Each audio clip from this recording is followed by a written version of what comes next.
Hi, everyone. Good afternoon, good morning. Welcome. I'm Chingy Chen. I'm faculty in the Interdisciplinary Arts and Sciences at the University of Washington, Bothell. I'm really pleased today to welcome you to this reading and conversation with Quenton Baker and Hlava Ceballos.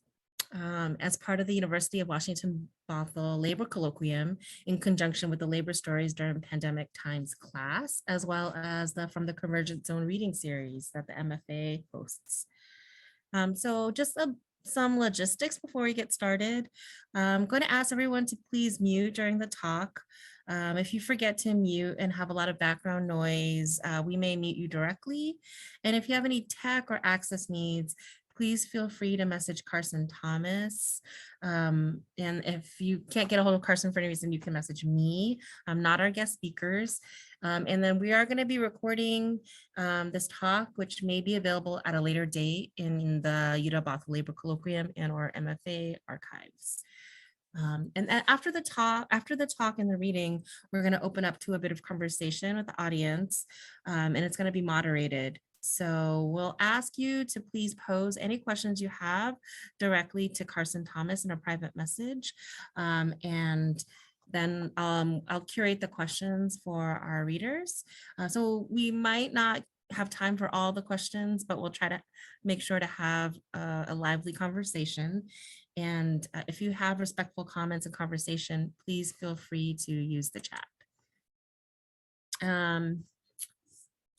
All right, so I know we're Zooming from different places, but our event is hosted by UW Bothell, which was built upon the unceded homeland of the Willow Sammamish people. Our campus also touches on the shared waters of tribes and bands within the Suquamish, Tulalip, and Muckleshoot nations.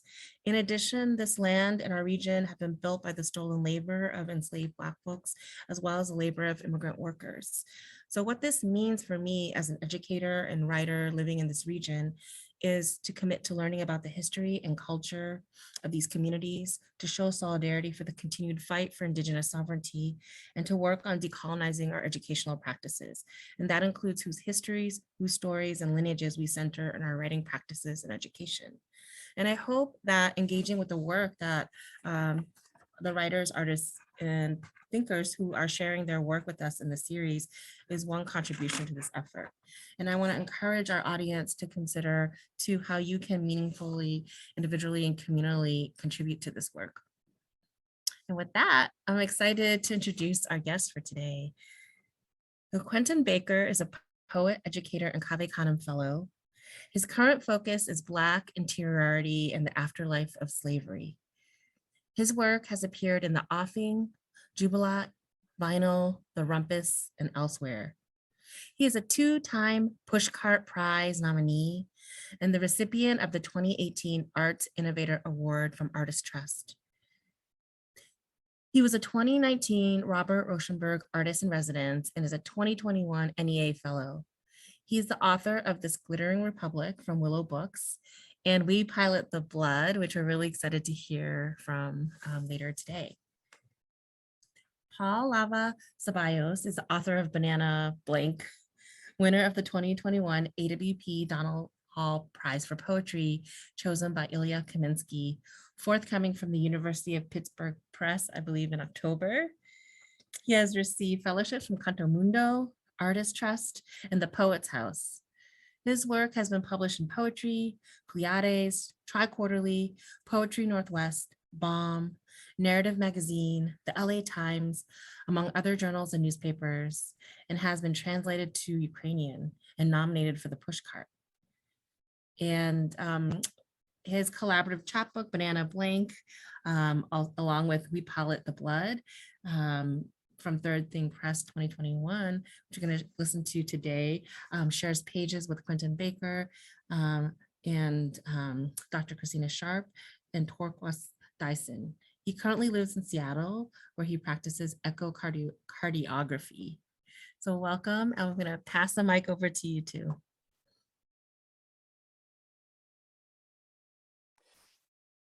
Hi, all right, thank you all for having me. Yeah, first I wanted to say thank you, Chingy, Madison, Carson, all the students, everybody who's there. I'm honored to have been invited, and thanks for your time.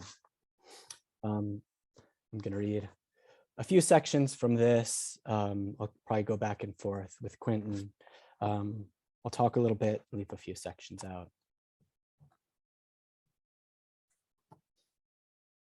The following information has been on the labor situation in the banana zone.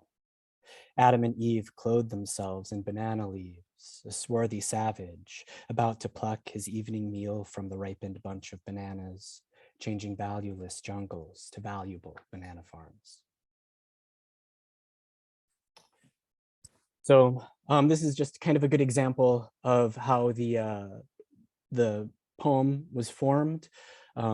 It's a collage of separate source texts. So every line or piece of a line is kind of cut from a historical document and then added here. The rules for me were that I couldn't alter any of the words or language, but I could take a whole sentence, part of a sentence, a couple of words, and each piece had to include the word banana. So this first part with the redaction is from a declassified CIA document about labor organization in Latin America.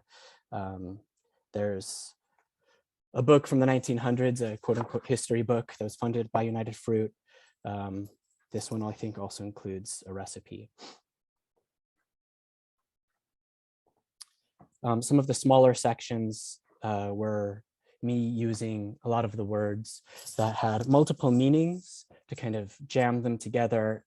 I guess I was trying to kind of recreate both what was happening botanically and to the workers in language. Banana fruits. After deflowering fingers, cut banana workers with a banana knife, cutting at soil level and filling the base with kerosene.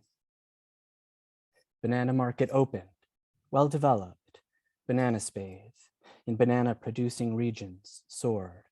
Banana stalks rose through a deep, deep tangle of limbs. Knives, dull knives or ragged cuts during dehanding of banana farmers who grow banana.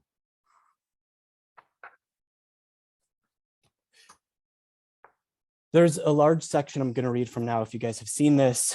And I just want to say up front, it is difficult to read and difficult to hear. There is some pretty aggressive language. Again, none of it is mine, but it is relevant to this world. And there's also a lot of violence, just again, to let you all know who are listening. So this is, as far as I know, the only collection, it's a kind of, I think of it as like the say her name section, the only collection of banana labor union workers who have been killed. I haven't found anything else like this in my research on the internet. I have found kind of other lists, and there's definitely a lot of labor organizations that I got these names from, but these go back about 10 years. The list is actually longer than what I'm going to read, which is in the full-length manuscript. Now, actually, I'd like your participation in this too. I think this might be a little, it might be nice to have a call and response thing going. So in Latin America, when somebody passes and we want to kind of say that they're here with us, show respect, we say presente, presente. And so when I say a name, I would like you in the classroom, you at home, you can say presente. And so if people want to unmute, feel free. And let's just go ahead and give a quick practice here. So I'll say a name and then you say presente. Hernan Bedoya. Presente. Presente. All right. So now whenever I say a name in this text, y'all respond. Oh, Let's do like a screen sharing thing too. There we go.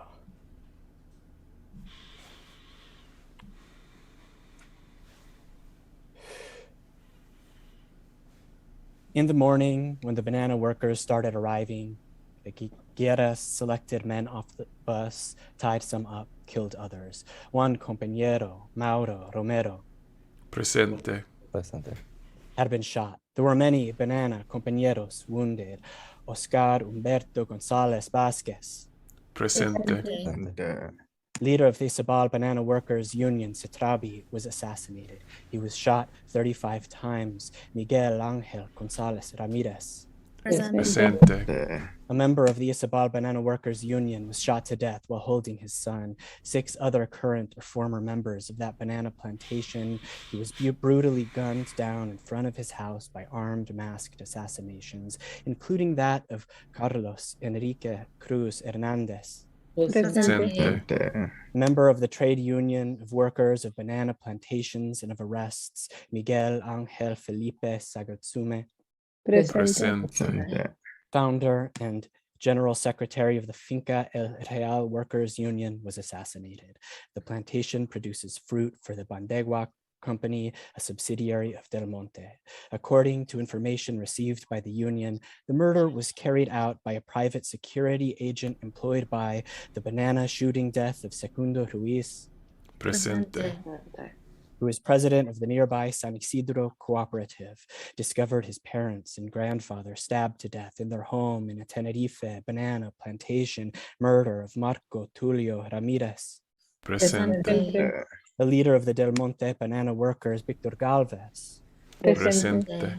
a well-known community leader and human rights advocate, is among the organizers who have been murdered in the banana zone at Magdalena. While he was sleeping, the paramilitaries broke down the door to his home, found Pablo Perez 50, Presente. seized him, tied him up, and forced him to accompany them at gunpoint, beating him as they kidnapped him. Pablo Perez 50's corpse was found the following morning with signs of torture. And Pedro Zamora, Presente. a leading union organizer in the banana industry, was shot to death in front of his children by their banana employers. 250 of these workers were tear gassed and the fluid had eaten half of his face. He died shortly after getting pesticide in his face on the banana plantation in which Mr. Idal Joel Hernandez Godoy, Presente.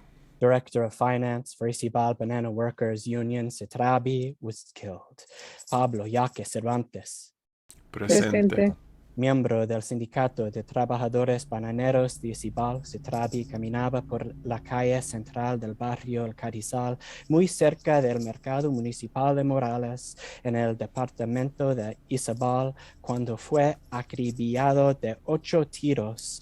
Paramilitaries raped Paula Perez 13, Presente.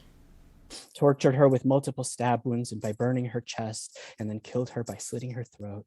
On March 13th, 2007, the Zona Bananera, bananas for export solely to American tables, the chemical allegedly rendering the workers sterile, was murder of Mr. Samuel Ramirez Paredes, Presente. the Secretary General of the Banana, Jorge Alberto Duarte, Presente. a farm worker affiliated to Sintrainagro, was murdered. Retired Cetrabi member Mardo de Jesus Morales Martinez Presente. was murdered. The murders of Campesino Mario Cal and Banana Union member Enri Anibal Marroquin Orellana Presente. was shot 17 times by armed gunmen waiting outside the banana plantation. Meanwhile, the banana was experiencing strange vicissitudes. Support your local banana dealer. Pins, bananas, promotional rubber band, gun, damn banana beaners keep taking our jobs. If you can be brought to tears over a banana peel, P-E-A-L, sick in a tree, Sick, you have no business in a university, and the real life will be much too much for them. Sick, shut up, you spick, go eat fried bananas and rice. Damn, your parents just had a spick spaz, huh? Hashtag spick, hashtag damn Mexican, hashtag German, hashtag Spanish people, hashtag Puerto Rico, hashtag banana. Go totally bananas with Dom DeLuise and an outrageous talking chimp on the world's wackiest safari. Going bananas, 1987, while on vacation in a fictitious African country, the young son of a US senator, his guardian, and their guide must stop a corrupt local. Herbie Goes Bananas, 1980. The adorable little V-dub helps break up a counterfeiting ring in Mexico. Fuck this beaner. I hope his family drowns on a banana boat coming to the US. Banana transnationals or jockeying for position. In the new liberalized and privatized banana reality, the banana is the most perishable of all tropical products. Well, as I've been telling you, I worked on the banana plantations. North American press joked about the 100-hour soccer war between the two banana republics that claimed more than 2,000 lives. And Pablo Perez, 83, Presente. was one of the innocent victims of the violence that ensued when Chiquita bought and provided support to the guerrillas in the banana zone. And the story of men and women banana workers doesn't, of course, end here. Bananas and broccoli cannot be fully transformed until both women and men are made visible. A founding member of a banana workers union, Miguel Enriquez, Presente. was shot dead.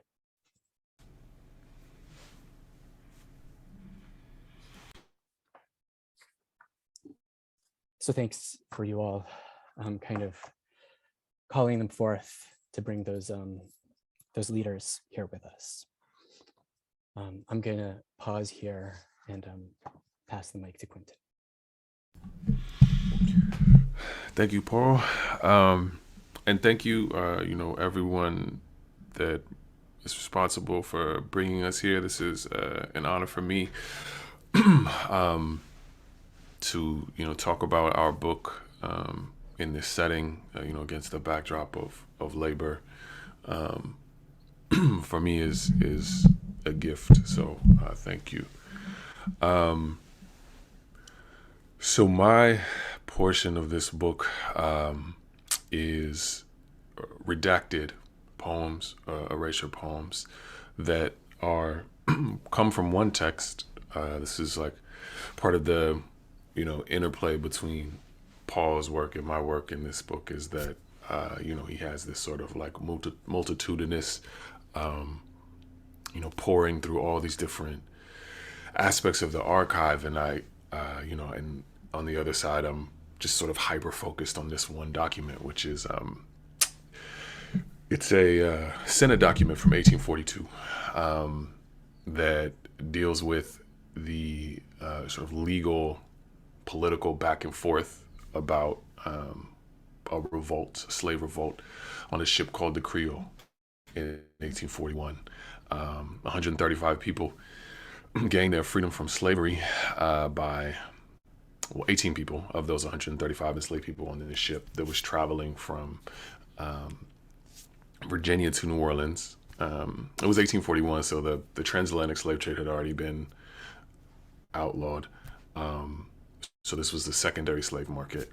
By that time, of course, enslaved people were reproducing, so they didn't need to go and get people from Africa at the same rate. So what would happen was that these ships would go from the upper South to the deeper South, which for the people on those ships, people in slavery understood that to be more or less a death sentence. It was easier to escape from the upper North. The conditions, while still terrible, it wasn't as hot. The crops weren't as terrible. The days weren't as long. So there was always desperation on the ships going from the upper South to the deep South. And so on this ship, there was a person named Madison Washington. He led 17 other enslaved people, and they commandeered the ship in 1841 and ran it aground in Nassau, which was a British colony at the time. And Britain had already outlawed the slave trade.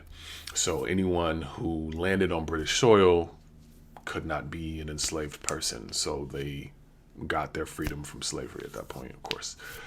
Lest anyone think too highly of colonial Britain, they did tend to conscript the people they freed in this way into their colonial army. So not like a huge upgrade, but from chattel slavery to dying for Britain on the battlefield still.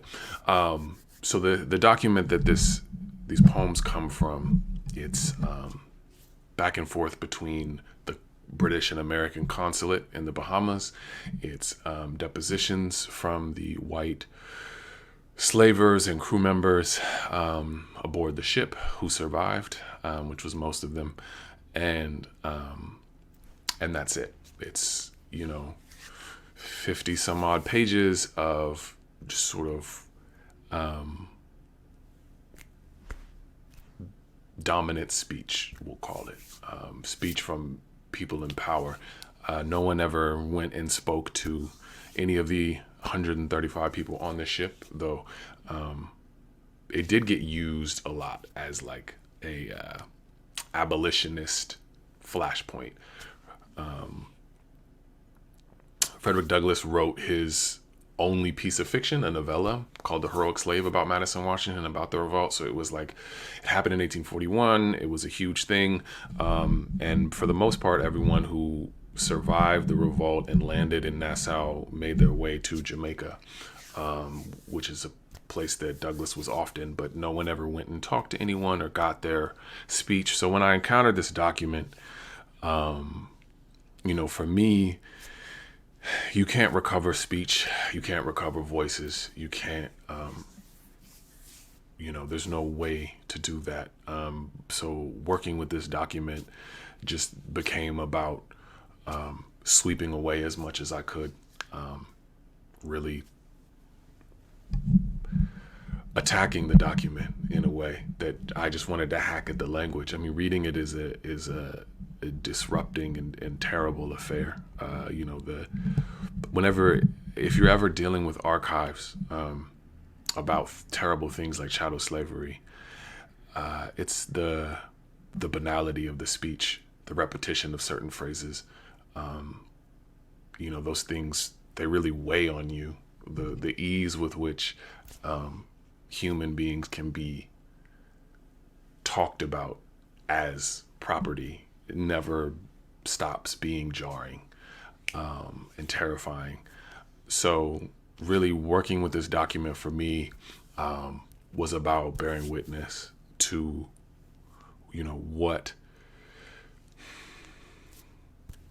listening to what ghosts have to say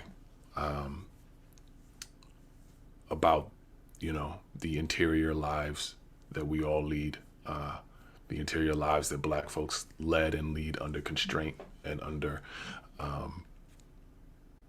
in this situation of the forced extraction of labor, or whether it's just, general anti-Blackness or Black non-being that exists still today. So that's the context in which these poems came about. So I'm going to read a few of the erasures. I may read a couple of them multiple times. I may leave them up on the screen for a little bit. I honestly never know how these things go.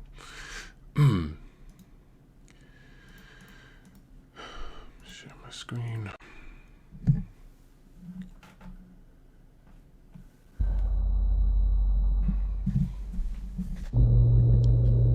This wound, this public instrument,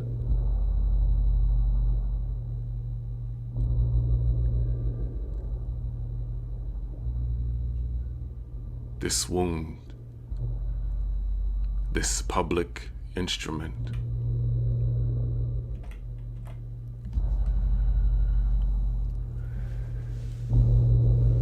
I will not be the fulfillment of the object. I will not be the fulfillment of the object. I will not be the fulfillment of the object.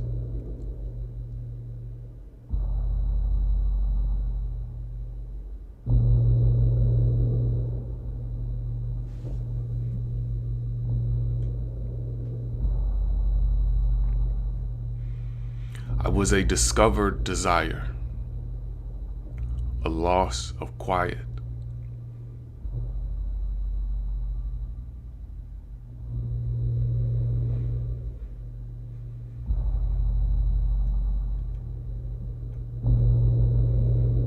Black in the sun, black after dark, black in the sun, black after dark.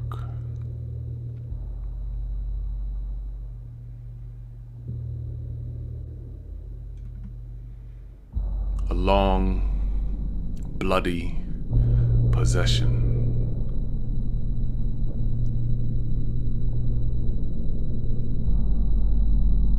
A long, bloody possession.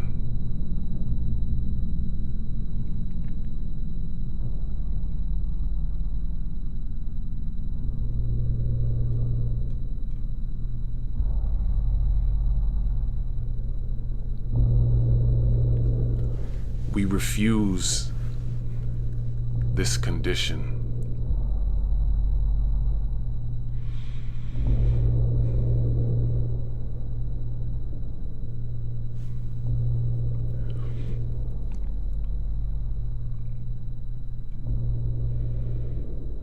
Come down from blood into birth. Bring the knife. Come down from blood into birth. Bring the knife.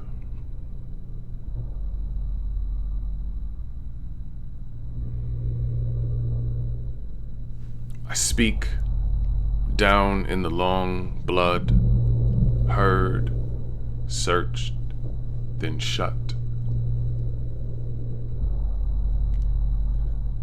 I speak down in the long blood, heard, searched, then shut.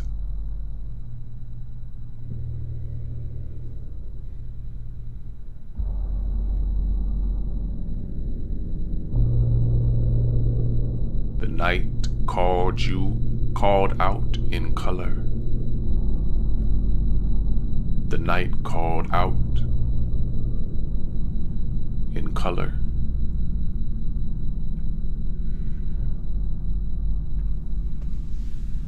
The wreck of our pleased hands.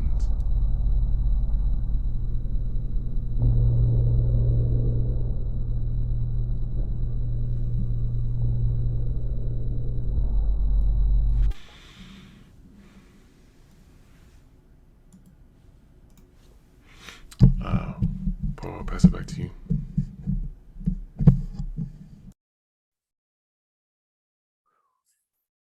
It's so powerful, Quenton. Yeah. Thank you for reading that.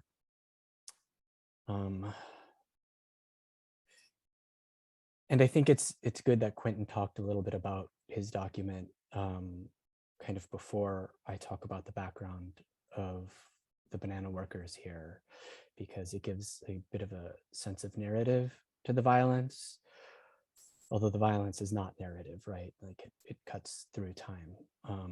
But it's important to remember that the violence I'm speaking about is something that is currently happening. And it is a fight for people to control their land and livelihoods through agriculture in Latin America and the Caribbean. And more broadly, we could go all across the world, even with the same plant. But I mean, it's important to recognize that the transatlantic slave trade went to Latin America and the Caribbean as well, right? So the people who are fighting to keep their land and livelihood are primarily indigenous people, Black people, and other peasant farmers, right? People who have lived off of the land, who've had their homes and families on this land for hundreds of years, some for thousands of years. Although they may not have a piece of paper that registers them as the owners of these farms, that piece of paper or the system of that piece of paper has only existed relatively recently. So at the beginning of the 1900s, the late 1800s, when the United States was expanding kind of more in a corporate sense, a lot of corporations, the United Fruit Company is the first transnational corporation. And it went down to Latin America, to Central America primarily, and started buying up land that quote unquote nobody lived on, right? Although these people lived there. And this was kind of the start of what is continuing to happen through Del Monte do Chiquita, and for that matter, other coffee, chocolate. We could talk about copper.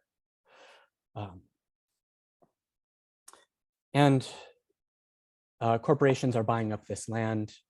To talk about bananas, corporations are buying up this land to mass produce a monocrop, because a monocrop, the Cavendish banana, is easily sellable. But in order to grow a monocrop, it's the same plant over and over and makes it very susceptible to disease.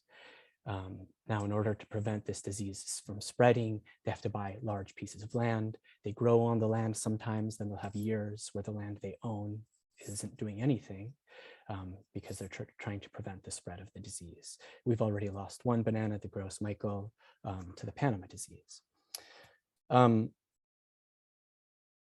So as companies continue trying to buy land, they are displacing people from their land. And this ties into a lot of other really complicated issues from anti-Indigenous sentiment, right? Anti-Black sentiment, and immigration to the United States.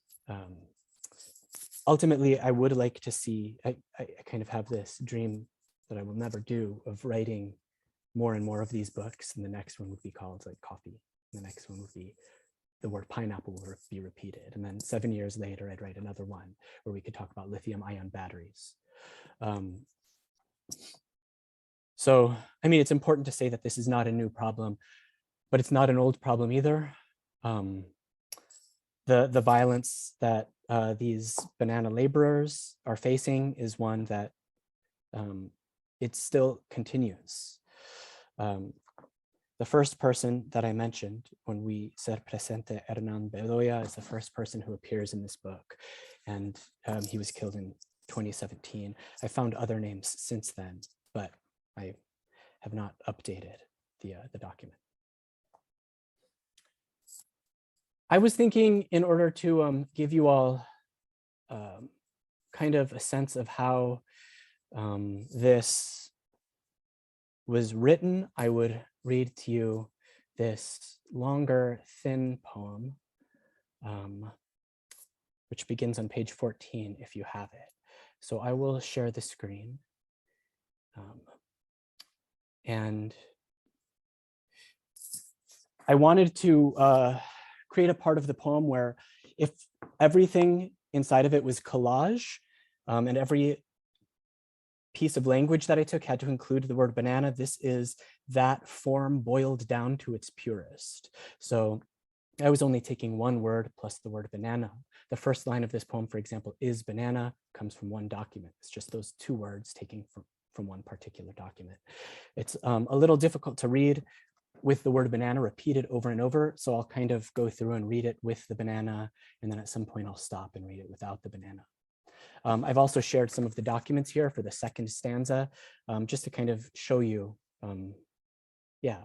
where some of this stuff comes from. Is banana, hunger banana, speckled banana, with banana, bullets banana, plant banana, the banana, first banana, tender banana, American banana, day banana. To banana, be banana, in banana, and banana, of banana, American banana, tender banana.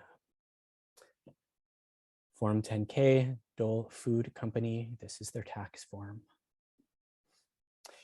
We produce bananas directly from owned plantations in Costa Rica, Ecuador, and Honduras, as well as through associated producers or independent growing arrangements in those countries and others, including Guatemala and Colombia. We own approximately 22,300 acres in Costa Rica, 3,900 acres in Ecuador, and 25,500 acres in Honduras, all related to banana production, although some of the acreage is not presently under production. The Independent, the fruit trade that turned sour.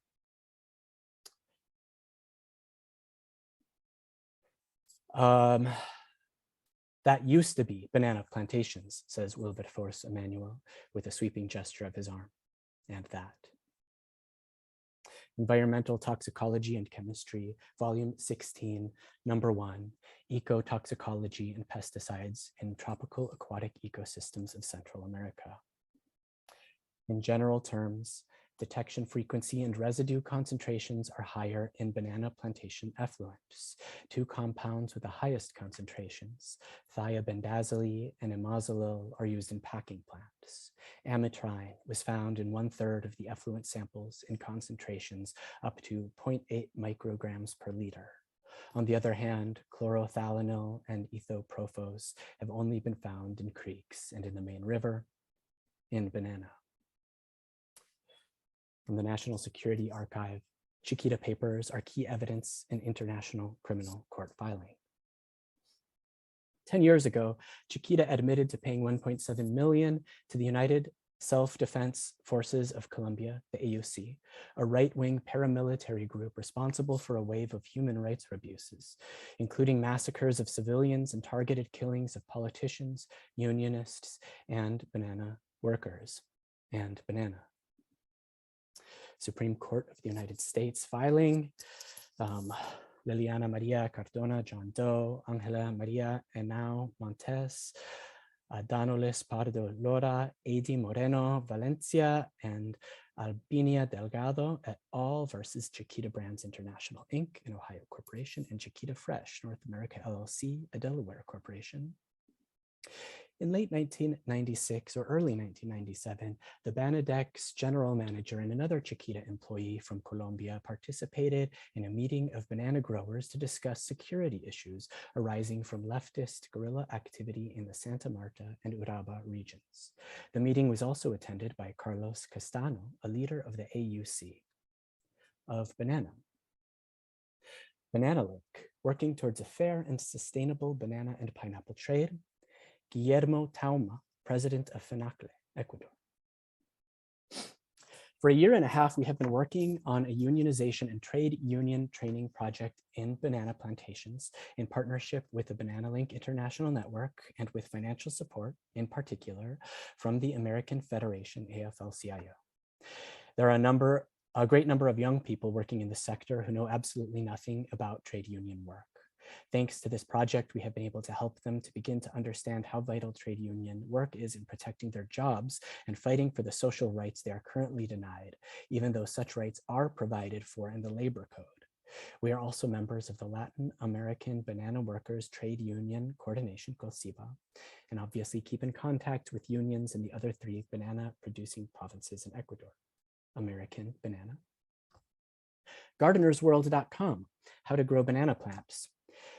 Tender bananas that have been kept indoors over winter should be brought back into growth in mid-spring so they're ready to plant out after the last frosts. Tender bananas. Is hunger speckled with bullets? Plant the first tender American day. To be in and of American tender. To be a domesticated object, overripe as an empire. What ape among you bore the first desire? What manufactured nanostructure prevents grace blossoming? Rats gnaw fabrications like a president. Cue the canned applause. To be one of many, but small and bruised like me. Who will collect me when I am ready? More flowers, please. Okay. What wild flowers injure such sweet brown soil? Yellow flowers, purple flowers, red. How plump is the golden crown, the local children, healthy, grown, dead? Oh, endangered baby, lost amidst lush edos, do not plummet under global fluctuations. Another and another lonely breath caresses slender petioles in the deepening country. Yellow flowers, purple flowers, red. Inspect my tragic skin, my corky scab, the nation-sized ripe spots, our tender hours. Scale can make a wound smaller.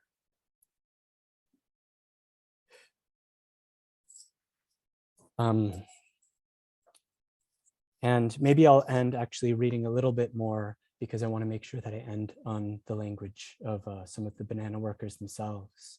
The first part of this text, if you remember what I was reading, was pretty chopped up.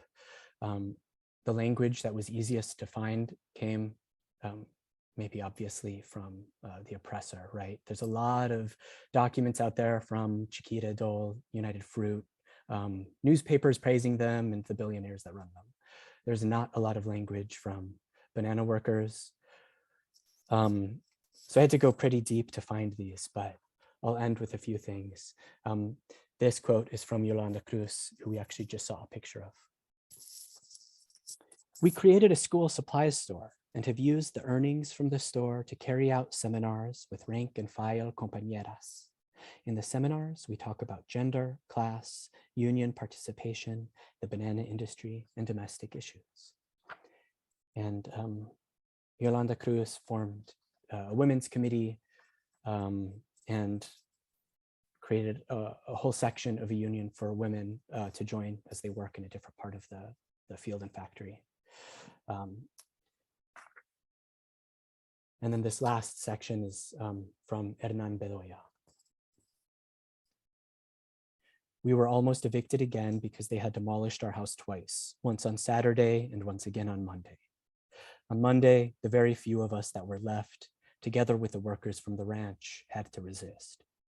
We could go back to work because we saw the team from NGO Justice and Peace were there. That's how we managed to stay here until now. Now here, as you can see, we're growing only bananas. We're growing only food, bananas, rice, corn. I don't have yucca. I planted it when I came back. Now I have pigs and they eat the yucca.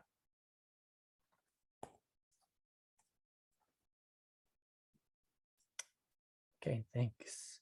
I'll pass it back to you, Quenton. Thank you, Paul. I love that. I guess it's kind of an acrostic. I'm a sucker for that. But yeah, I just, I don't know. I want to shout out how difficult it is to work with so many different documents to be findings, like just so many little pieces of language to weave together. It takes so much to hold all of that language inside of you in order to produce something. So, what Paul was just talking about, about how time functions in regards to these things. It's definitely a crucial part, I think, of both of our work. For me, this project, yes, it, the Senate document is from 1842. The revolt aboard the Creole was in 1841. That's both a long time ago in some ways and not a long time ago in other ways. But for me, when I was reading about the Creole revolt and reading about the secondary slave market just broadly, what stood out was the synchronicity just of terror across time and space. When I was reading about the secondary slave market, I came across this practice that would happen on these ships where the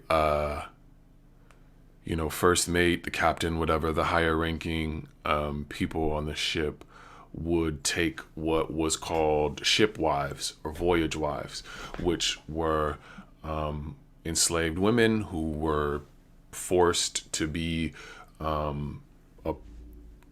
first mate or a captain's maid, and they would rape them, and it was a genuinely horrible practice where 1 to 2 to 3 women would be living instead of being kept in confinement underneath in the hold. They would be living in the cabin of this crew member. And so, while I'm reading that, I don't know how many people remember this, but there was a case involving a police officer in Oklahoma named Daniel Holtzclaw. And he, during traffic stops, would force poor Black women he would rape them, basically, force them to give him oral sex or whatever, while in uniform. And so there's this, I'm reading about these voyage wives, and I'm reading about Daniel Holtzclaw at the same time.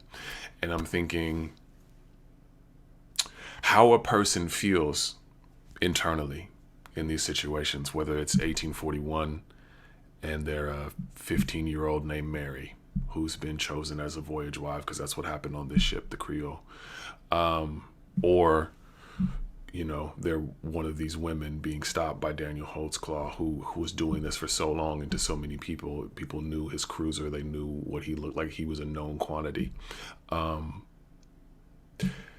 kind of terror that you carry inside of you in those moments doesn't belong to a specific time period. It doesn't belong to a specific century. It's a unique kind of gendered and racial panic that is brought about by these sort of intersecting horrors. And the fact that, in 1841 on this ship, people were living under this kind of constraint. And then in 2017 or 18 or whatever, when I'm reading about this, 16, I don't know, it was a long time ago, we're still living under this level of constraint. For me, that collapses the distance in time and space between all of these things. And so this project for me is, it's about Black interiority and it's about survival. It's not about like trauma or Black pain or the pained body or how legible that is or how visible that is. It's really about how, as a person, as a community, as an individual in a larger community, what does it feel like to survive that? How do you feel? What do you think about? What is your interior space like in that sort of terror? That's something that I understand.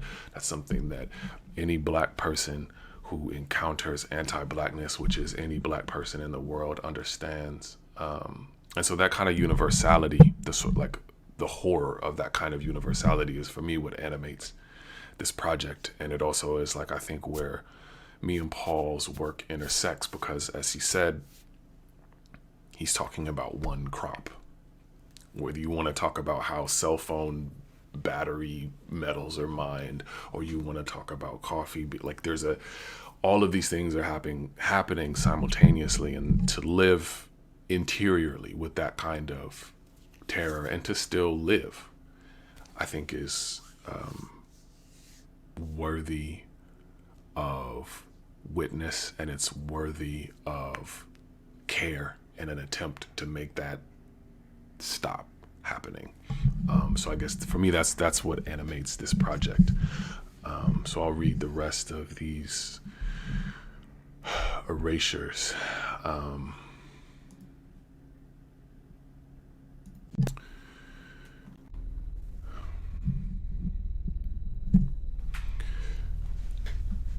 They could not kill the sunrise in me.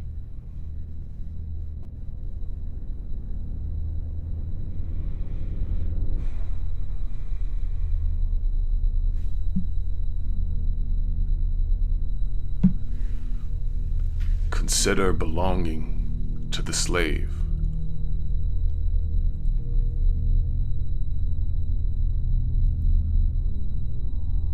Consider belonging to the slave.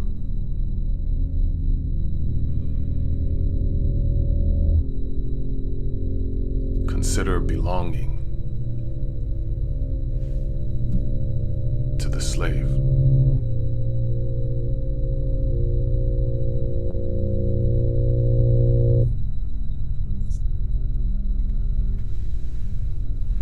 The sea without wound.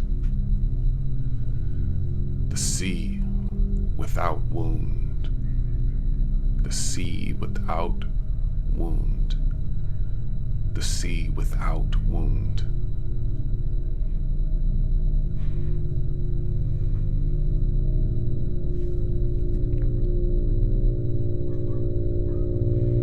A piece of God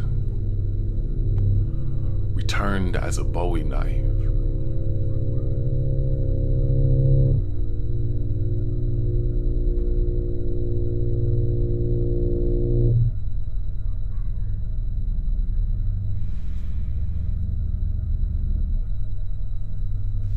Calling out in a crowded English.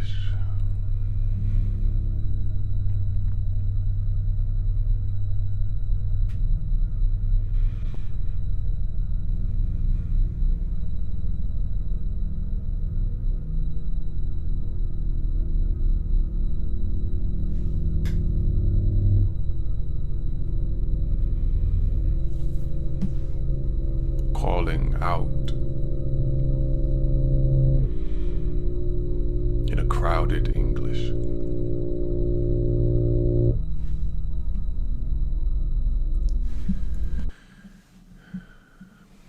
Thank you.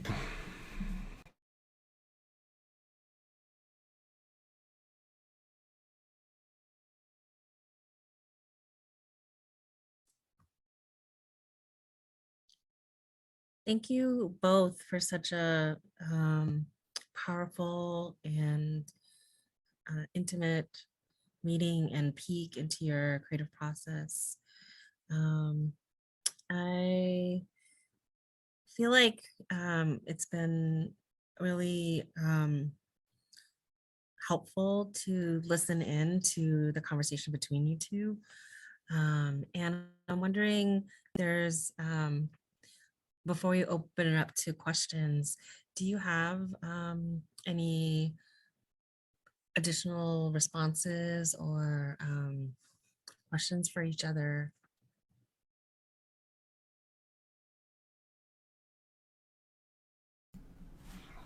I think, it's, how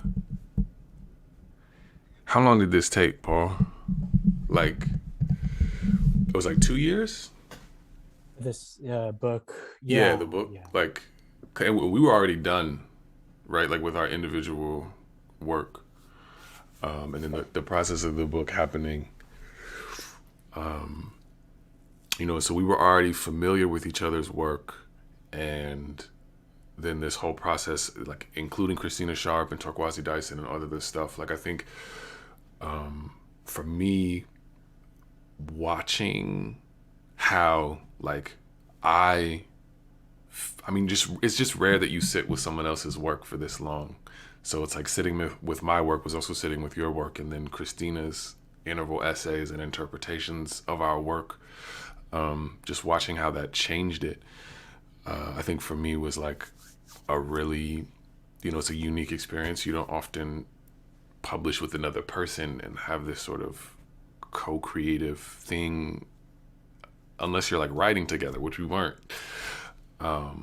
So I think like for me, watching how like the differences and the similarities like of our work like became more pronounced throughout the process was really interesting to me in the conversation that we did that you know, Poetry Northwest was nice enough to run. But I just think like finding those similarities, specifically about like the rage that we both felt.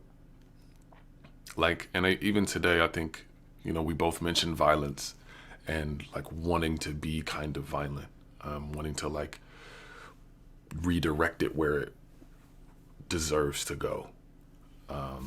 So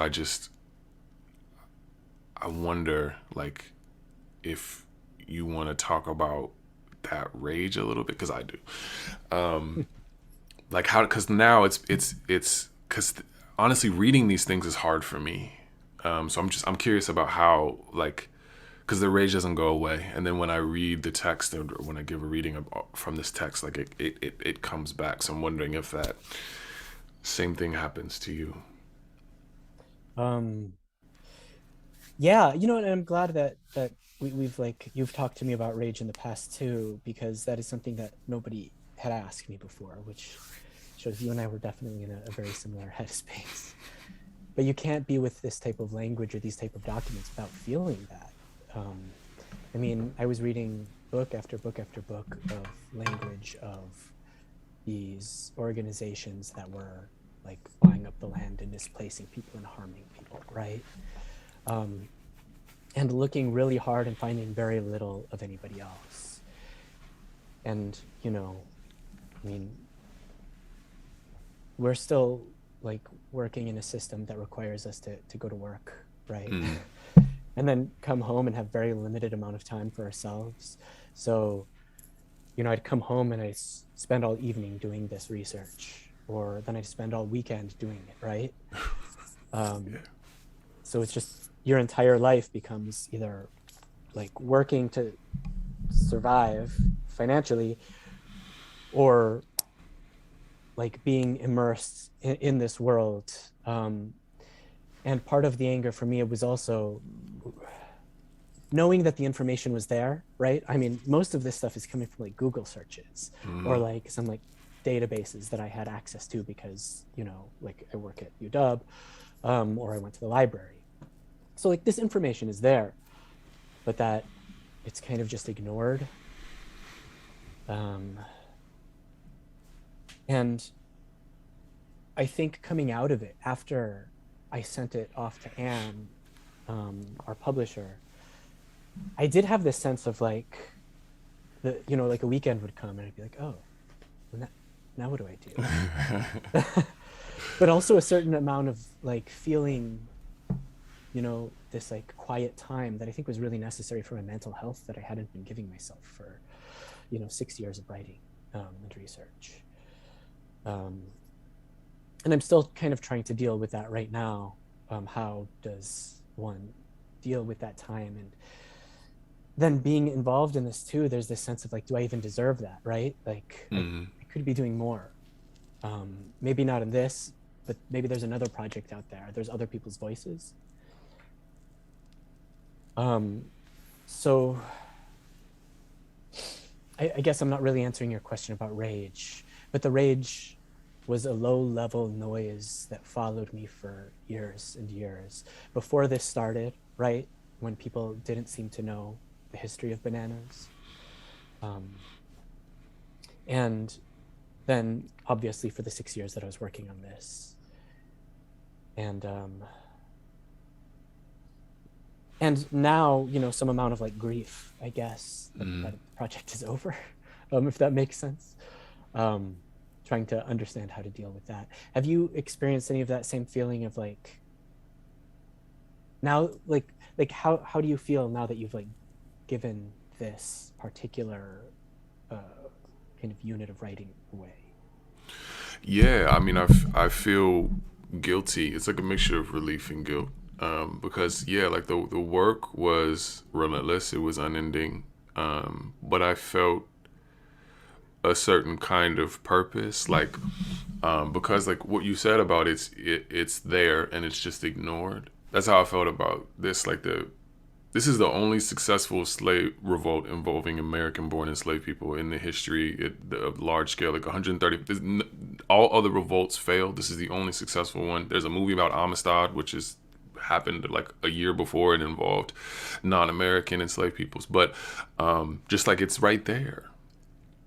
And the complete lack of any information or attention to it was definitely, so I felt like I had a responsibility. And so all of that labor and all that difficulty, I felt like I was fulfilling a responsibility. But then when I finished it and sent it off, what was it? I was like, am I done? Did I do enough? Like, because you can't do enough. Obviously, you're just writing a book, you can't undo all of these large systems which led to this and continue to perpetrate this type of thing. So definitely it's been a very complicated mixture of like relief and grief and guilt. And I kind of, in a way, I sort of miss that dogged tiredness that comes from spending every waking moment on something like this.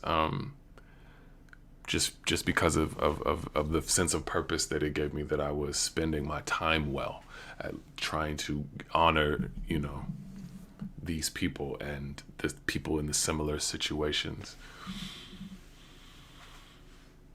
Yeah, and it's interesting that you're talking about a document and I'm talking about bananas, because, and I imagine there's some amount of truth to this for you too, but it wasn't really about bananas, like the sense of rage or the sense of grief, right? Of course. But it's about like the system of which these things are a symbol.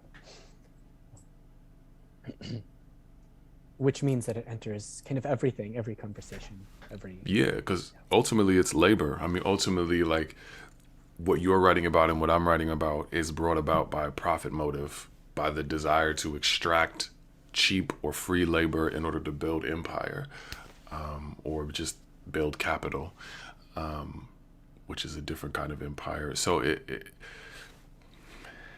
the tendrils that it sends out and the universality,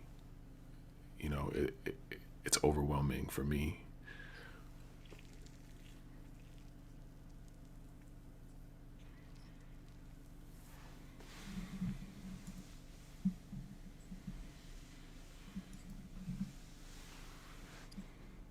I see a question from one of the students about how do you care for yourself when you're working with such difficult, challenging documents and stories?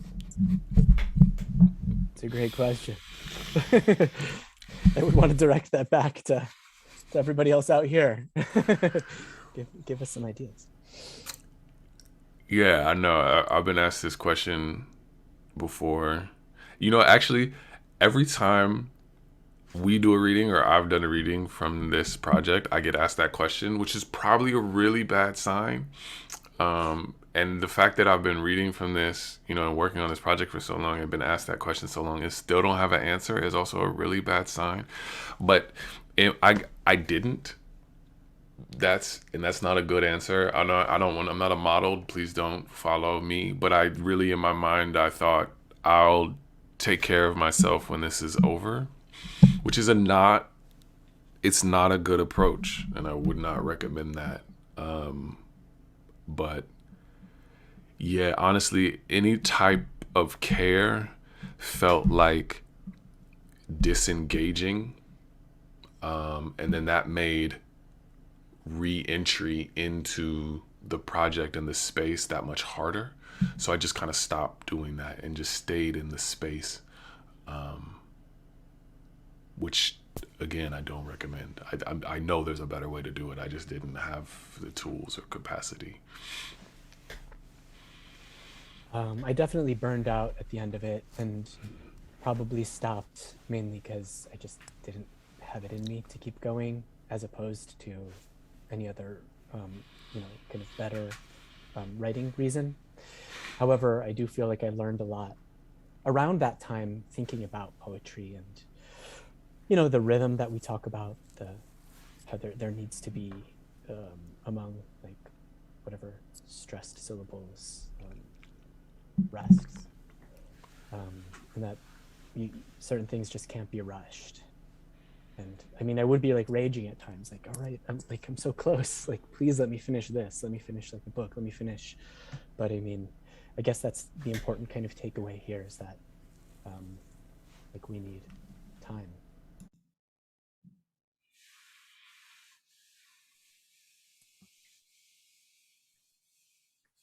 Uh, now that you're mentioning repetition and breath, there is a question about both of you using repetition and space and silence, and wondering if you want to talk about that.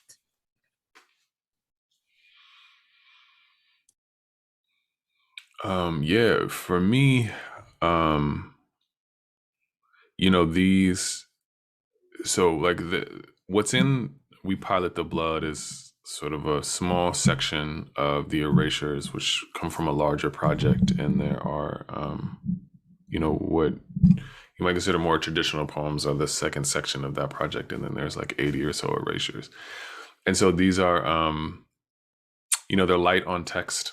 They're like a more of a visual thing than just, you know, what you might expect from a normal poetry reading where you're just reading a text. So it really like the composition of them, I had to attend to space.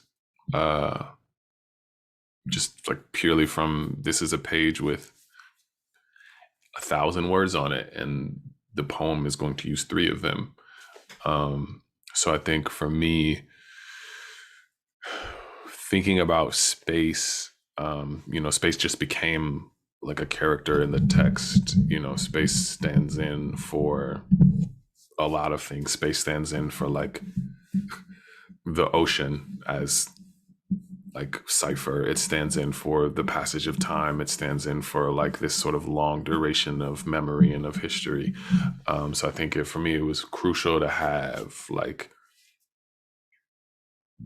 those concepts of space and repetition as sort of cornerstones, because that's essentially what we're dealing with. We're dealing with a lot of voided space, whether that's through like colonialism, imperialism, oppression, death, eradication, genocide, and we're dealing with a lot of repetition in terms of like Black people survive today the same way we survived 400 years ago. We're also under threat in similar ways. So all of these things, you know, it's all recursive, and so having that be an element of the text just felt right in terms of attending to the subject matter and the form.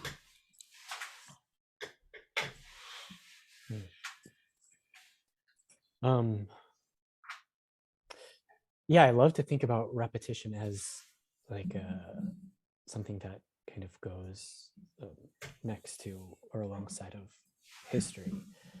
And that's not something that I had thought about with this text, but it's really something interesting to think about. I needed to make a rule for myself. You know, the rule was every line is going to include the word banana. So my original thought was that, oh, it'll force people to come into contact with this word, right? The way that people come into contact with it as an object. So the word is the object here, which we choose to read or ignore. And kind of by the end, it'll be reproduced, you know, hundreds of times. I was really worried that it would be silly. I mean, the bananas are funny, right? And I was like, well, I'm like, you know, 3 or 4 years into this, I guess we'll just hope that it works out in the end. But I mean, I think banana can do and represent a lot of things.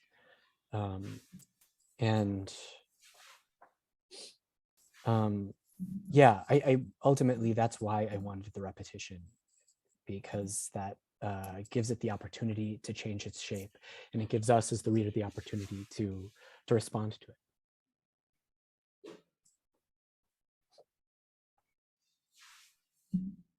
There's a question about what was your favorite part of the journey that you took to write the book? Research was fun. It was like, it felt like I was doing work, but then I was like, you know, people are like, I'm gonna go and do some writing, and I would be like, or I can just find this random document and start reading it. but then I felt like I was, doing something, and maybe in the long run I was, but I think a lot of that was procrastination. And it was just interesting, one document would lead you further down the rabbit hole, would lead you to another thing. Another thing I found, as I shared with you, like Dole's tax statements for like the same year that somebody was killed on a Dole plantation. And then I found like the voices of some of the banana workers. There was one particular guy who I'd read some of his words through a labor website. I'd read an interview with him. I felt like I knew him, I felt connected to this person. 2-3 years, me reading these interviews with him. And then somehow through like a very obvious source, like I clicked a button and like there he was as a human being, like a video of him speaking. And just this whole process stretching out over years of me getting to know somebody is so powerful. In this particular point, it was another artist who had interviewed some workers in Ecuador, and I was looking through her page and I saw him and just like I started crying. It was a very strong moment. But like that was the best part of it, that I get to meet these people and carry them with me, carry their stories with me. So I'm like a little bit fuller now. Yeah, I would agree that the research for me was the most fun. I really, what makes like my work feel solid or feel real is like the textual grounding. So I'm working from one document, so I'm not looking for other source text, but I'm reading about secondary slave market. I'm reading, Black studies texts. I'm going all these different places, in terms of theory, what I'm thinking about. And so for me, that was like the places that it led me, to, like Simone Brown's book, Dark Matters, or Michelle Wright's Physics of Blackness, or like Moten's Black and Blur, like all of these different texts that I was, sort of given an excuse to read. Like for me, that's the most fun. Like I might have read those books anyway, but reading them with a goal in mind, like I feel like I'm like, I don't know, mushroom hunting or something. Like I'm looking for something and I don't know what it is. And then here's this forest of information that's in front of me. And the feeling when you find what you didn't know you were looking for in someone's theory or like framework, like to me, that's one of my favorite things. And it's also rewarding because, like I love a lot of these people, but a lot of these academics don't write well and they do too much, and they say the ways in which way too often. So, there's also some pleasure in like wading through all of that to find like, this amazing thought that they had that they then like had to spin all this other stuff around. But when you're writing poems, you don't have to worry about citations and like this sort of slow iteration of academic thought. You can take an exciting idea and dive into it poetically. So for me, that was like, the most fascinating part, when I'm encountering Michelle Wright talking about like rhizomatic thinking as it applies to Blackness in the physics of Blackness. I don't need to worry about where it fits inside of philosophy. I can apply it artistically. So to me, that's exciting. So now that you're bringing in academics, I'd love to hear, and Quentin, you talked a little bit about the 2 years it took for this collaborative book, but I think it'd be great to hear a little bit about how the book came together, because I've never seen a book like this ever, and I think it's breathtaking, and reorients as a reader, reorients you in really different ways. So we'd love to hear the background behind how it came together, and then that the intervals, I think, was a really interesting structure, and so would love to hear your thoughts about that. Well, I'll let Paul. I just want to say this, but before I forget, I'm gonna shout out to Anne DeMarkin, who's the publisher, because she also made those sound pieces that I use in these readings. So just want to shout out to her. But I'll let Paul say this because this is actually his book. I just jumped on. It's nobody's now. I mean, like, I'd been working on this, and Mark, the publisher, kind of reached out to me and was like, do you have like something? And we were just kind of talking about like visions that we had. I think she was just very kind of wonderfully open. Like, what are your dreams? What are your visions? How do you see this? Is it an object? Is it a and then she suggested we could bring somebody else in. Immediately, I thought of Quenton, because we had been talking kind of about these projects or reading. I'd gone to several readings he'd done. And I mean, I wasn't too sure he would say yes. I don't know why. I guess I think very highly of Quenton. I'm like, but he was like, yeah, let's do it. And then we handed the pages off to Anne, who really brought it together, right? I mean, yeah. I definitely wanted it to be flippable like this, kind of the idea that there's no beginning or no end, right? But then to take that idea, and a lot of this was Christina Sharpe as well, to take that idea and then to make it, she wrote these essays that kind of mirror each other in some ways. Some of the language from Quenton's section of the essay is the same as my section of the essay, and then how it runs upside down. That was entirely Christina Sharpe. So, I mean, really, at some point, that's what I mean when I say it's nobody's. Everybody just kind of had their own ideas, put this thing together, and it became its own little work of art that I'm really kind of proud to be just a part of it. Yeah, I mean, I felt like I had the least possible to do. I mean, it turned into, I mean, Anne had a great vision about what the book should look like, and then it was influenced by Christina. Anne asked us, what do we want to do about the middle? How did we want to like find a way to join these? And we gave a list of names, and Christina was kind enough to say yes. And despite being an incredibly busy, fantastic, she has books of her own and all these different things that she's doing. The fact that she took her time and energy and care, to really like make this book complete.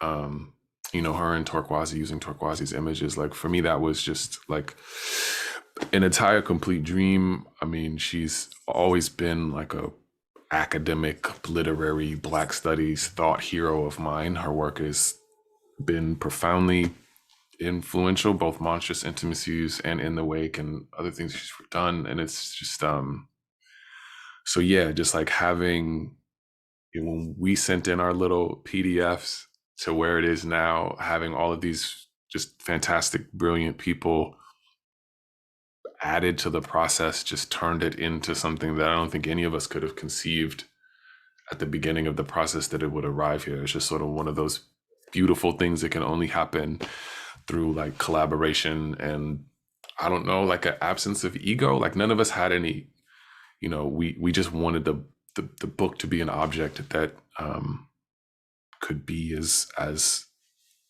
like it's the best version of itself, and we were committed to that process, and then this is what came out of it. And I'm tremendously honored to be a part of it, because it's unlike anything I've ever been involved in before. So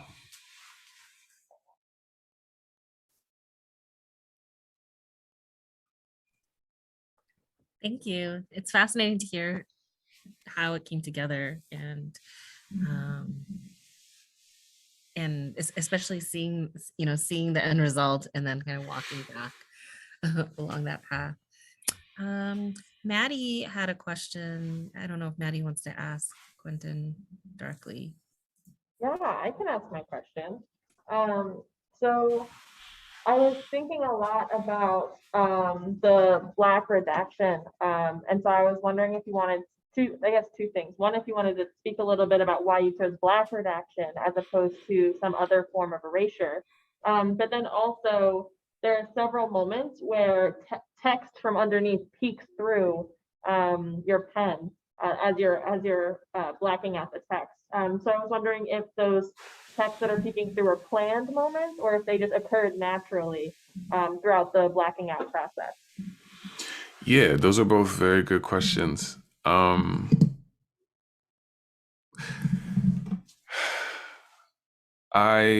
To answer your second question first, I want to say that they were planned, like not in the sense that you that the like the text that comes through is like meant to be read or like part of the non-erased text. But just that it felt important just like visually to not have it not be uniform because uniformity felt utopian, I guess. Um, and also that like having visual interest and then just the uniformity felt sort of counterintuitive to the rest of the project. And then also that like sort of an admission, I guess, that I did want people to see somewhat what was underneath without necessarily having to go and like email the Library of Congress and have the document sent to them. Like I didn't want to. I wanted people to be able to see some of the originary text in the original language. And to answer your first question, I did actually when I first. So there are some physical considerations when you're doing redaction poetry. The first one is that whiteout gives you a headache,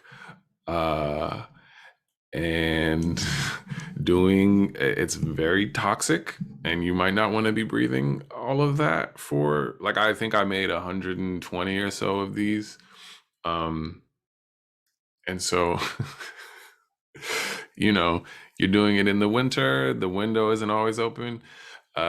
So whiteout was bad, but also just from like a visual standpoint, when I first did the whiteout ones, I was like, this is a lot of white. And that is sort of confusing, like textually, to like have that. It's very bright. It's very open, which it didn't feel like a strong enough counter to the original text just to like, and also because that was like a total erasure of that text. Like it disappears it. Like when you white something out, like it's gone all of the way. And so I did want that bleed through because I wanted it to be like a drilling down. I didn't want to sweep away and have things left. I wanted to like dig and excavate and like have that sense of layer and that sense of labor and that sense of like effort combined. Because I feel like that was also attendant to the project of the text, and that like just surviving, just keeping your interior space intact as a consciousness is like a tremendous act of labor. And when it was all white, everything just felt a little too light, I guess. I hope that answers your question.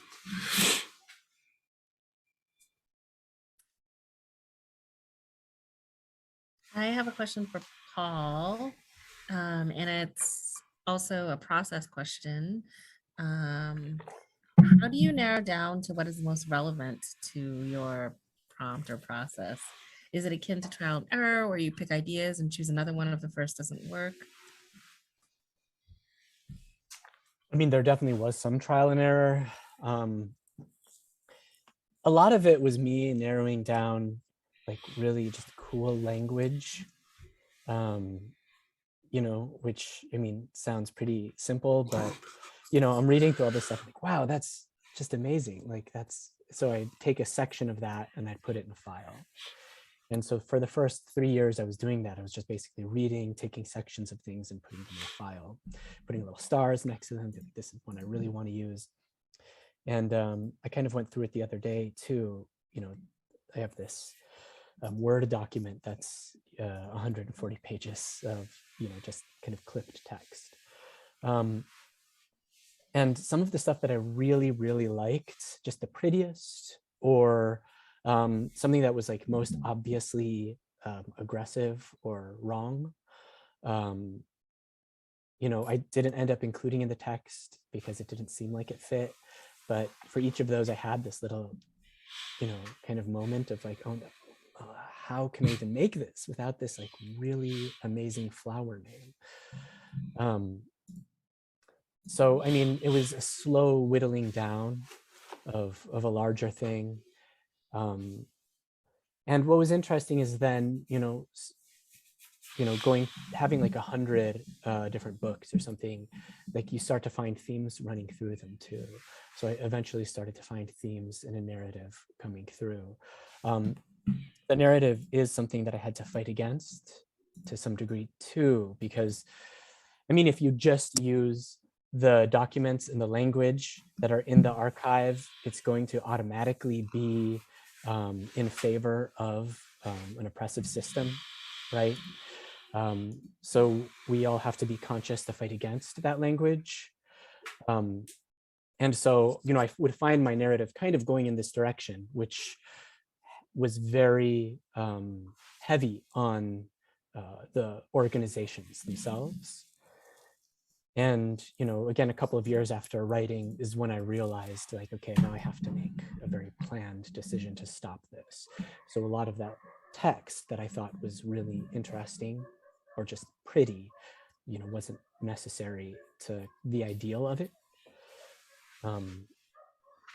But yeah, you know, just a kind of slow whittling away of what was in like the media that we're given, and conscious decisions of getting rid of it too. You know, Quenton had mentioned this too, like the idea of cutting up language. And I think that was very important to me too. Like I wanted to enact some violence on the language as it was enacted in the Banana Workers. You know, which is, it's actually interesting to me talking to you about this too, because your work has a lot of, I guess, you know, I'm seeing repetition, I'm seeing like other source documents too. I'm seeing these kinds of like breaks in language. So yeah, maybe there's a kind of common thread running through here. I'm going to turn it around on you actually. When you have like these types of like, I would say for me, like the aggressive breaks in language are because I'm trying to jar the reader between, you know, flowers and between like people getting harmed and these things that are actual, right? Whether or not they're seen or ignored. So what, in some of your writing, do you kind of bring these like gaps? Why would you, you know, how do you utilize language in this way? I think it's different depending on what I'm writing about, but right now I'm obsessed with breath. So I think when I have a lot of gaps, it's thinking about breath and space.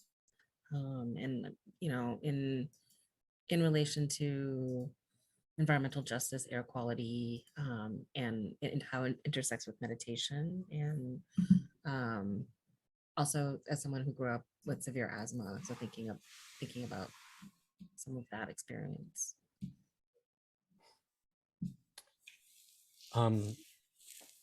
When I was writing this longer kind of say her name section, originally it was just one block of text, just edge to edge with no breaks. And it was kind of like later in the process when I was working with Anne that she heard me read it and she said, you know, you stop and take breath.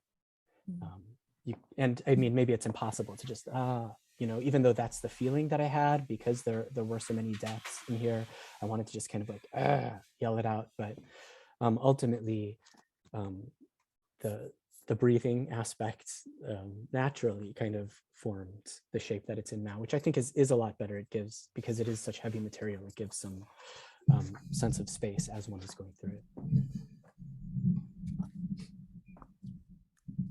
There's a question about when do you know when a poem is finished?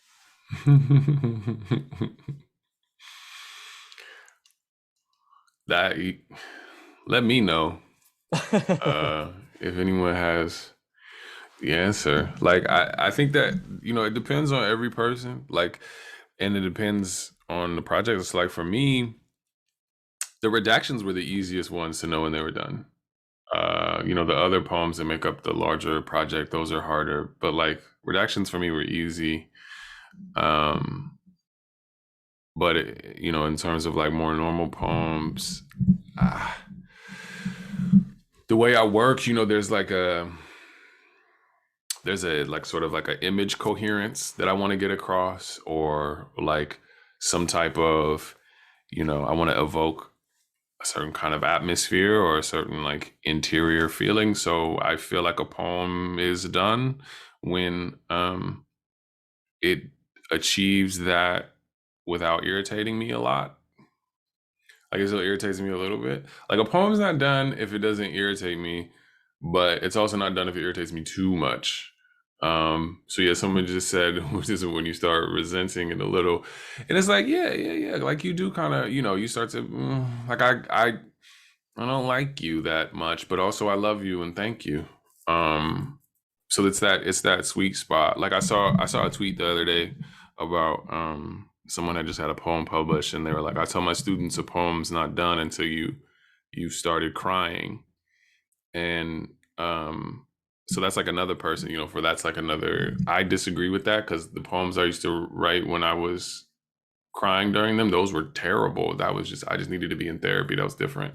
But I can absolutely see that being true for someone if what you're going for is a type of vulnerability that scares you. Like if that's what you want out of that poem, then being pushed to that point yourself where you're in tears, and that makes sense to me. So I think there isn't necessarily a static answer. I think it depends on you as a poet, where you are in your poetry life, and what you're trying to accomplish with a particular poem. So I think like generally it's and it also functions for editing. Like there's a poem, there's a project that the poem is engaged in.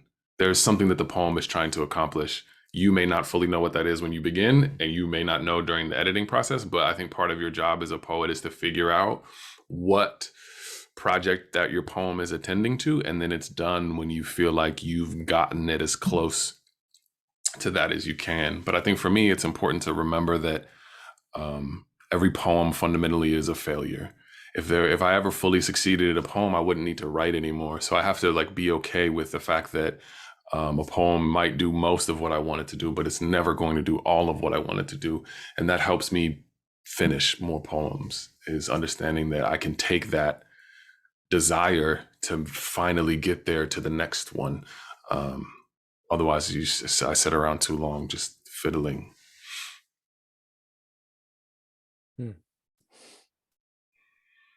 I mean, I actually see this question as kind of like meeting or being parallel with that question of, you know, how do you, what was the first question we were asked? You know, how do we like give ourselves some sense of like, you know, comfort or peace, or pull away from this? And I mean, I think that's true for the poems. I don't trust myself very much. I think maybe I like what I write too much. And so like I'll work on something.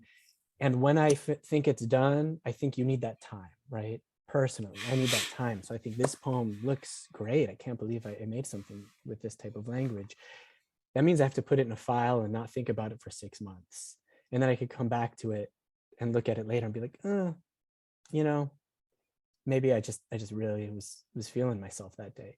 Or on the other hand, I could, you know, have that emotional distance that I do recognize I like it. But I mean, ultimately, you know, poetry's slow. It takes that time and distance.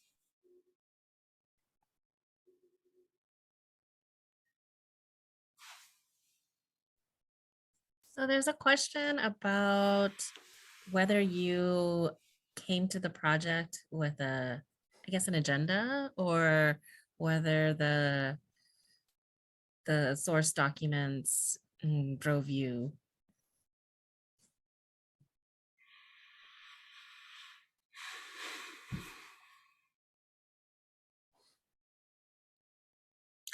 Both. I mean, I had an agenda in so much that like I wanted to find out more.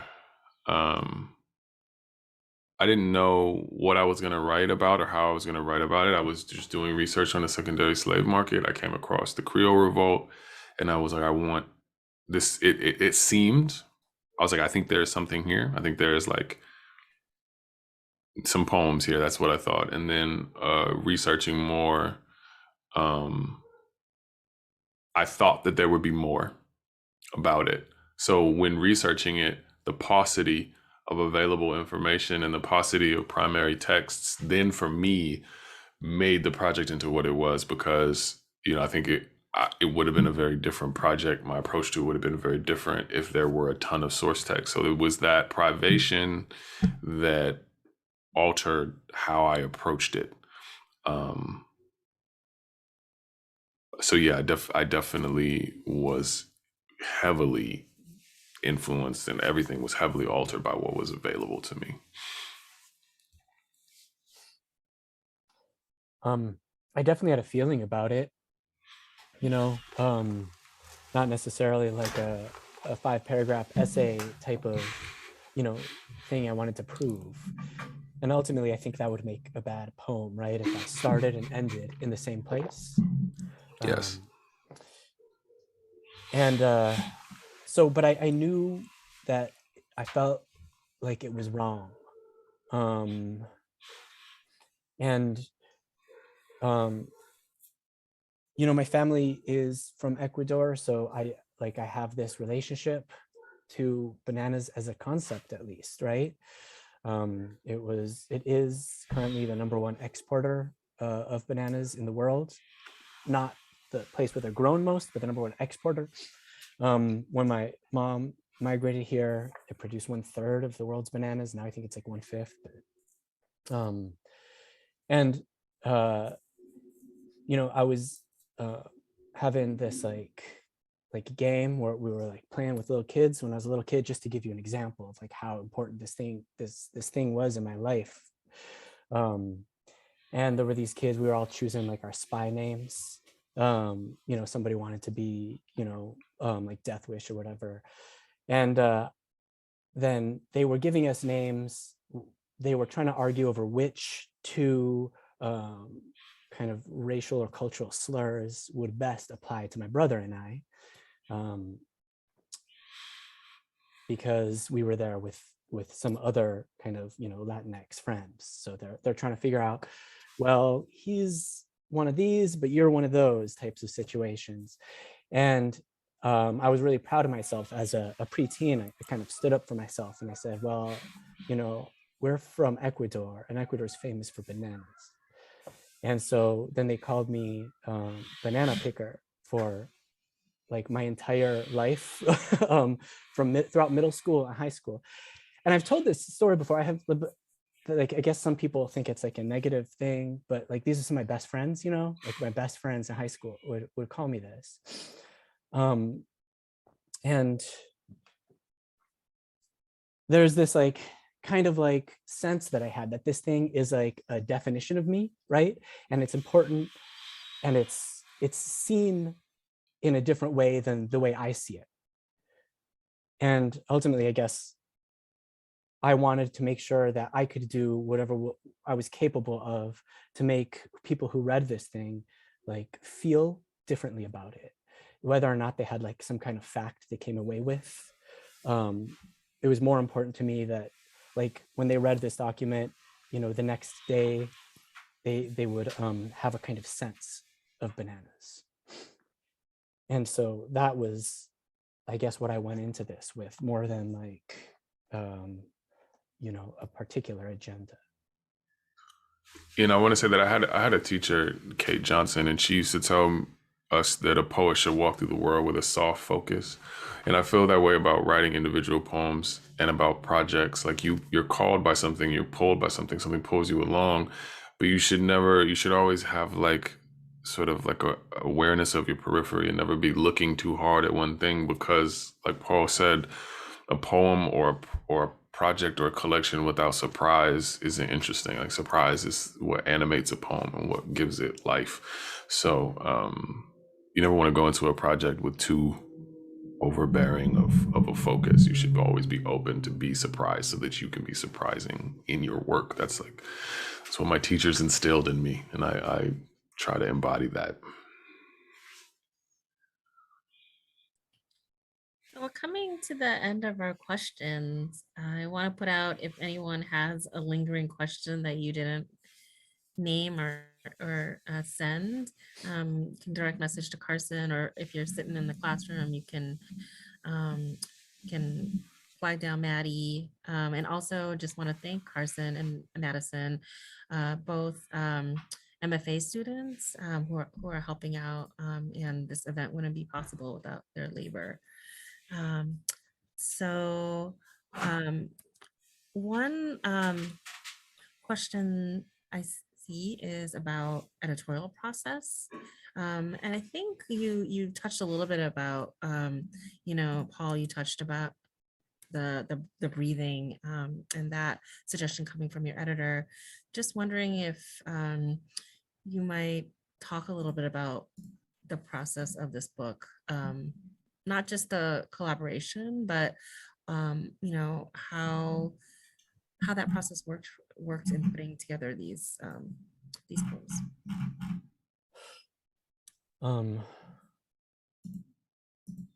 Yeah, I mean, it was just such a long thing. It was 6 years, the process was like really immense and complicated. But it was pretty cool that I feel like I definitely got to learn a lot about process by writing it.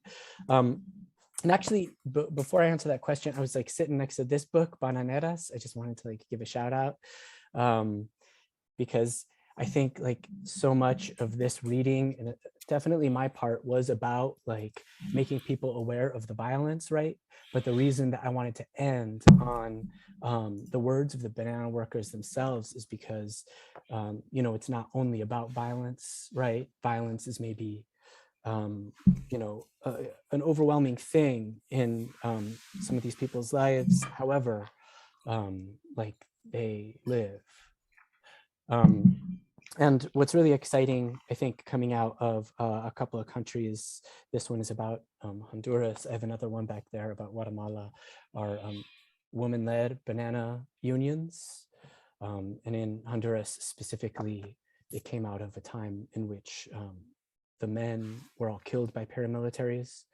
And then the women stepped up and took leadership roles. Like within a week, I mean, people were driven out of their homes with rifles, right? And then like a week later, the women in those homes like continued like the job of unionizing, which is to me is like unbelievably powerful, right? And it really kind of broadened what the work is that is done by these things too. One of the women here talks about like how they talk about domestic work and how like division of labor in a household is important, and how she wouldn't be able to run a union if her husband wasn't like doing dishes and stuff. And that's a conversation that is getting to be had, because these women kind of came into these positions of power. So I mean, I think that's like a really hopeful and exciting thing. And I mean, I think that kind of ties into my process writing here too, because at first, I just wanted to write these tiny little poems in which I got the language of the United Fruit Company and just like cut it up, This is language I saw as being subtly violent, even if it was just like praising, their business acumen or whatever. But I don't know, screw those fools, just chop, chop, and put it together. again, with words like slash, burn, dehant is a banana word, you know?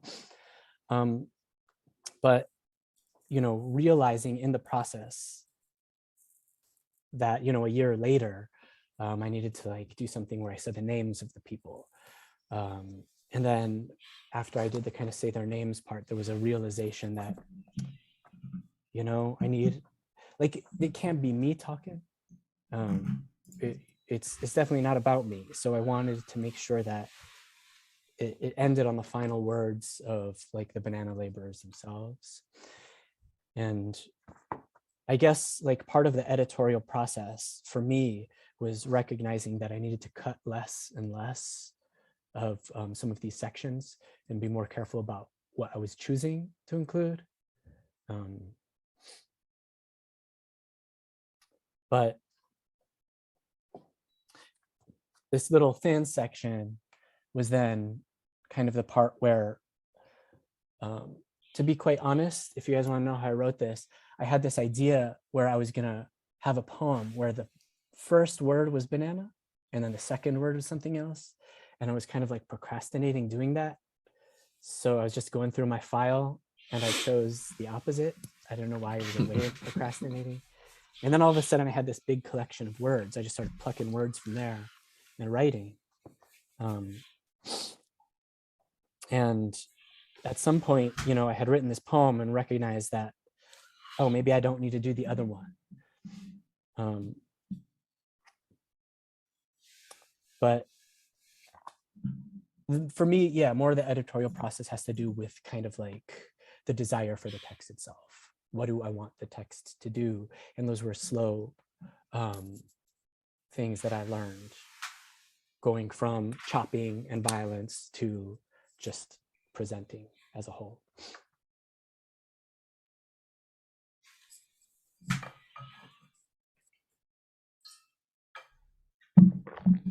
Yeah, for me, like my editorial process, I mean, again, this was like a 6 or 7 year thing. So it was different than how I would normally edit. Typically when I draft a poem, I really only write what people will call one draft. But by the time I get to the end of my one draft, I've like revised it along the way. So it's rare that I get to what I consider the end of a poem and then go back to it later. Usually the drafting process is just like I'm reading things aloud a lot. I'm editing as I go. I'm revising, pushing towards something. And if I ever get to the end, then usually I'm done. So with the erasures, it was different. I had never worked with the redactions before. I kind of thought redactions were stupid. Don't tell anyone that. Because I was just like, I didn't understand the level of choice that you could have, or a lot of them they can seem flippant, or I wasn't. So for me, the editing process and the drafting process with redactions was, how can I put a level of care and rigor and poetic intentionality into this and have that come across? Because I don't want to come across as flippant. I don't want to come across as like, you know, this didn't take energy and thought. So what that looked like, I ended up with like 120 or 130 different versions. I would and that was down from, I don't know, maybe 200 or something. But I would just work on a page, and I would, you know, the draft involved me like blacking out an entire thing and having, you know, okay, these words might work. And then I would go back to the same page. So typically my process was to do 3 to 5 versions of the same page. There's like 52 pages in the document. So I wanted to do 3 to 5 versions of the same page, and try to have them be very different. I was very inspired by a humament and that kind of erasure, where, you know, he's returning to the same book over and over and over and over and over again. And I'm thinking like, yeah, like that. If this is going to work as a rigorous text, like there has to be enough here to support all of these different poems coming out of one page. So that was sort of my process with that. It's interesting working with a set of language too, right? Because then you can't, it's not like you can say this, another word would be better. That's all you got. Yeah, and I can't move orders around. And the most I did was take a plural to a singular. I wasn't like cutting words in half either. So it put a lot of restrictions. Yeah, Tom Phillips Human, thank you for that link. His work is stunning. I mean, he's like the visual level of that work is unbelievable. But yeah, working within a field of someone else's language is wildly frustrating, especially given the context. I was just walking around. I had printed out all these pages of text, and then my floor was covered with like little trails. And then I had like my computer and a couple books laid out, and I would just kind of like walk around, looking and maybe like writing down a sentence. But then, I think what was really useful for me to kind of learn from that process too is that, you can't really like change language. You can only cut. And yeah, sometimes it is good to cut the lines that you like the most. Or the piece as a whole could be better for it. For our last question, can you talk about how you chose the sequencing of your work? And then, of course, anything else you want to tell us as final thoughts.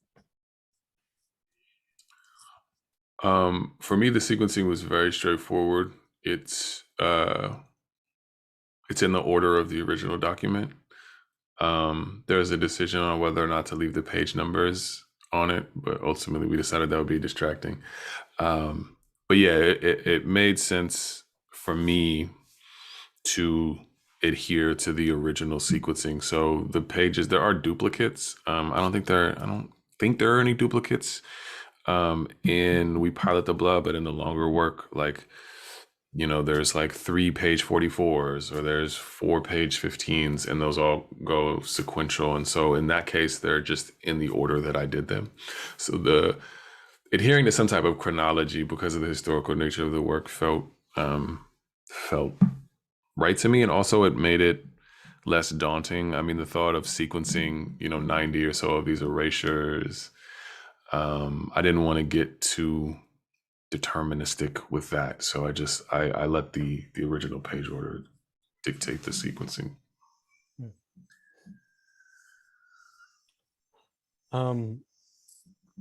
Mine was by mood, and I've talked to a lot of friends and teachers about how to like order a book, and I've had so many interesting conversations about this, from like, kind of sequential narrative.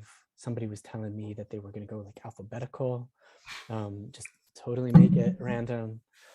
But definitely it was just by mood.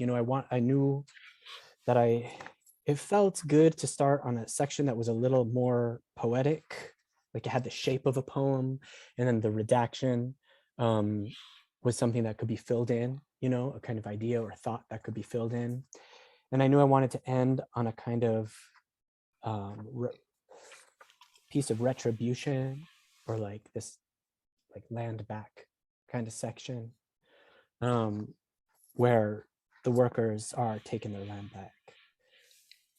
And then I guess I had to kind of just go from there, feeling some sense of like anger, and then kind of coming out of that. And I think in many ways, the order of it just mirrored my mood as I did the research too. Going from like feeling the anger to learning how to control it a little bit better in the text.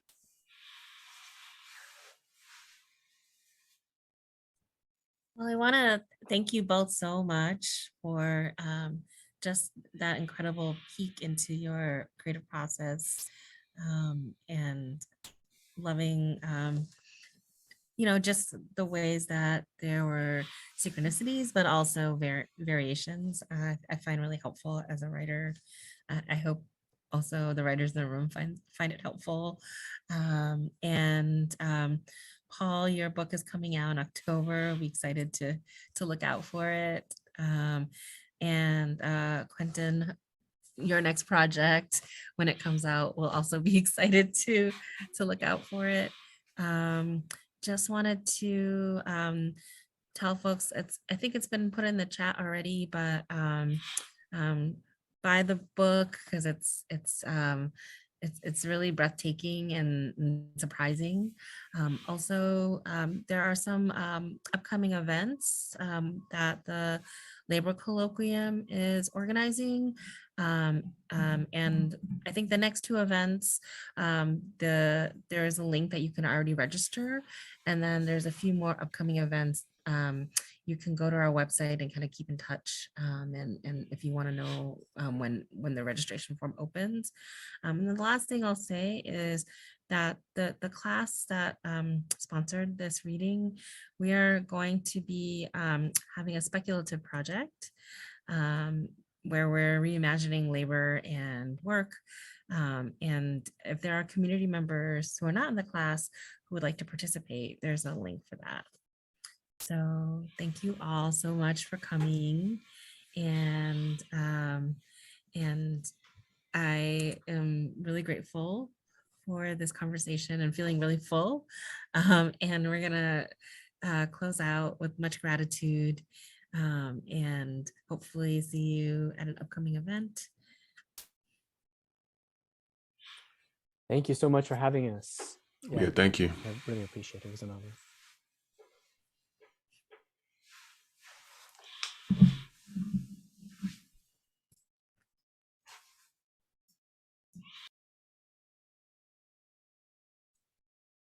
Have a good afternoon, all.